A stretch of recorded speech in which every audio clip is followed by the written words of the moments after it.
যে ডিসিজ রাজু শেখ মূলত একজন মাদক ব্যবসায়ী, অর্থাৎ তিনি ডিসিজ নিজেও একজন মাদক ব্যবসায়ী এবং সে মূলত স্টেশন বস্তির মাদক ব্যবসায়ী শিল্পী, যিনি মূলত আমরা মাদক সম্রাজ্ঞী হিসাবে চিহ্নিত করে থাকি আমাদের ফরিদপুরে। তার প্রতি একাধিক মামলা রয়েছে। এরপরে রিনা, শাহিদা, মেহেরুন সহ বিভিন্ন মাদক ব্যবসায়ীদের নিকট থেকে সে মূলত মাদক কিনে সে খুচরা বিক্রি করত। অর্থাৎ এই যে রাজু শেখ, সে এই যে আমি যাদের কথা বললাম তাদের কাছ থেকে মাদক কিনে সে খুচরা বিক্রি করত এবং তার বিরুদ্ধে এই ডিসিজটির বিরুদ্ধে একাধিক আমাদের থানা রেকর্ডে আমরা যেটা দেখেছি মাদকের মামলা রয়েছে। তো এই ডিসিজ যে মাদক ব্যবসা করেন, এই মাদক ব্যবসা নিয়ে তার পরিবারের ভিতরে বিরোধ আছে এবং পরিবারের তার বিশেষ করে তার বাবা এবং মা এবং অন্যান্য ভাই বোনেরা তারা মূলত তাকে মাদক ব্যবসা থেকে ফিরে আসার জন্য তাকে অনুরোধ করে, কিন্তু সে তাদের কথা না শুনে মাদক ব্যবসা চালিয়ে যায় এবং বাবা মা যে তাকে মাদক ব্যবসার জন্য মানা করে এই জন্য তাকে মারধরও, বাবা মাকে তারা মারপিটও করেছে ডিসিজ রাজু। এবং আমরা যেটা দেখেছি তদন্ত করতে যে বাবা মাকে মারধর করায় এই ডিসিজের আপন ভাই ইব্রাহিম শেখ প্রায় 8 থেকে 9 মাস পূর্বে এই ডিসিজকে অর্থাৎ রাজুকে ধারালো অস্ত্র দিয়ে এলোপাথারি কোপায় এবং এর ফলে এই দুই ভাইয়ের ভিতরে অর্থাৎ রাজু এবং ডিসিজ রাজু এবং ইব্রাহিম তাদের ভিতরে একটি শত্রুতা শুরু হয় এবং ঘটনার 3 দিন পূর্বে পূর্বশত্রুতার জের ধরে ডিসিজ রাজু শেখ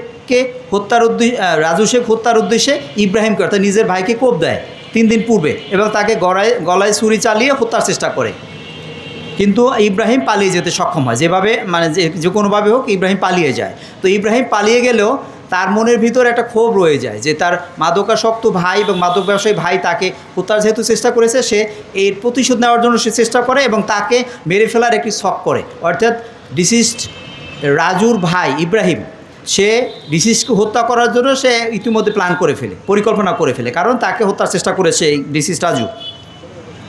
এছাড়া আমরা আরেকটি বিষয় লক্ষ্য করেছি, সেটা হলো যে ইজাহার নামীয় আসামি হৃদয়, সাকি, রবিউল, মারুফ এবং স্বপ্নর সাথেও এই ডিসিজ রাজুর পূর্ব থেকে মাদক বিক্রির অর্থের লেনদেন নিয়ে তার সাথে শত্রুতা ছিল এবং ইব্রাহিম এই সুযোগটাকে কাজে লাগিয়ে সে কী করে ইব্রাহিম সে সাকি এবং হৃদয়ের সাথে মিলে একটা হত্যার পরিকল্পনা করে।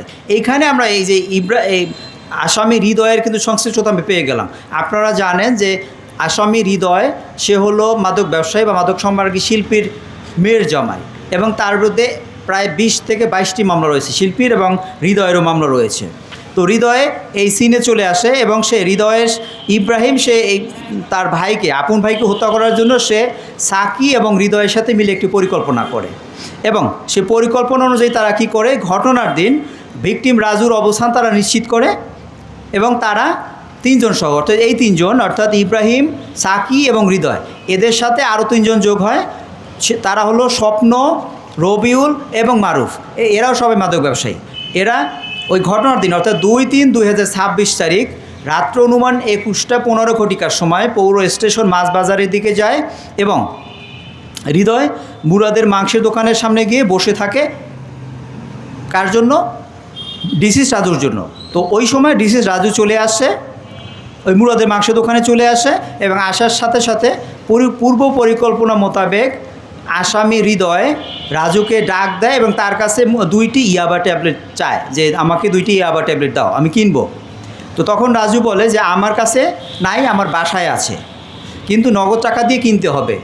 এই কথা বলার পরে হৃদয় রাজি হয়ে যায় ওর কাছ থেকে ইয়াবা নেওয়ার জন্য এবং রাজুর পিছনে পিছনে হৃদয় রওনা দেয়।